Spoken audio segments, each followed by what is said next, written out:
Good morning, this is All India Radio, Kohima. The morning news read by Nobin Pradhan. The Kohima Law College Grievance Committee, KLCGC, has said that the UGC decision to conduct offline exam is a direct violation of the COVID-19 SOPs laid down for the safety of the citizens. In the release, KLCGC convener Kehozol Noel Kulnu and Secretary M. Kumar said the move to allow gathering of large number of examinees only increases the risk of transmission of the COVID-19 virus. They also said that the additional problem is the recall of those who have gone to far and remote places during the lockdown, and their travelling is made much inconvenient due to unavailability of means of transport. Therefore, the KLCGC implored the Nagaland University Authority to reconsider the decision and revoke the examination order or make it an online examination for the safety of all involved. The law students also threatened that if the university decides to go ahead, they would be compelled to boycott the exams or seek a written confirmation assuring the safety of their lives, and that the university would bear all the consequences if some unfortunate misfortune befalls on any examinee. Union Railway Minister Piyush Goyal has said that the recently passed 3 farm laws have freed farmers from the decades-old bondage regarding sale of their produce, and this will pave the way for fast growth of the nation's agricultural sector. Addressing a press conference in Mumbai as part of an outreach initiative, the minister said that empowering the farmers has been the priority of this government. He also said, as IMD has predicted heavy rains in October, the Modi government has decided to ban export of onions as it does not want our people to suffer from inflation, asserting that the new farm laws provide contractual protection to farmers against adverse price variations while giving them the freedom to avail benefit of favorable market prices.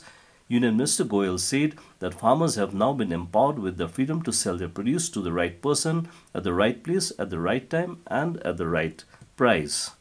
In a special series on life and times of Mahatma Gandhi, we bring to you Bapu Ki Baat. In a post-prayer speech, Mahatma Gandhi has said that God shows us the right path.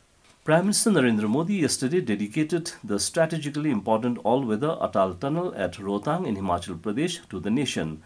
On this occasion, the Prime Minister addressed 2 public gatherings, one at Sishu in Lahaul Valley and another at Solang in Manali. Atal Tunnel Rohtang is the world's longest 9.02 kilometer double-lane tunnel located at an altitude of 10,040 feet.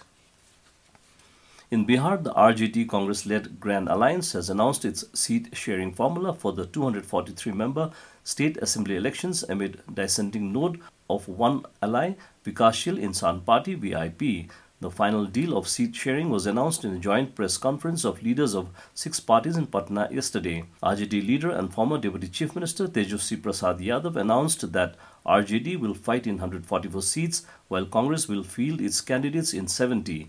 In addition, Congress has also got the chance to contest from Valmiki Nagar Lok Sabha seat, in which by-poll is scheduled on 7th of November along with the state assembly polls. He said new entrants in the Grand Alliance, the left-wing parties, will together contest in 29 seats. Amidst the coronavirus pandemic, the Angami Students' Union ASU held a special edition of Naga Students Federation NSF Martyrs Memorial Trophy at Indira Gandhi Stadium in honor of martyrs late Kekuja Lesacher and late Vikoja Yosha.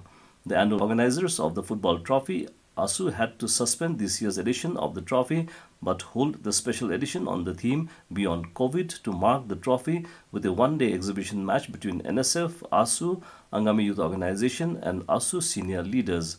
NSF President Ninota Awami said NSF and the Naga people shall honor the martyrs throughout the generations to come. In the final match, ASU defeated NSF via tie-breaker to clinch the champions title. And with that, we end the morning news. Have a nice day.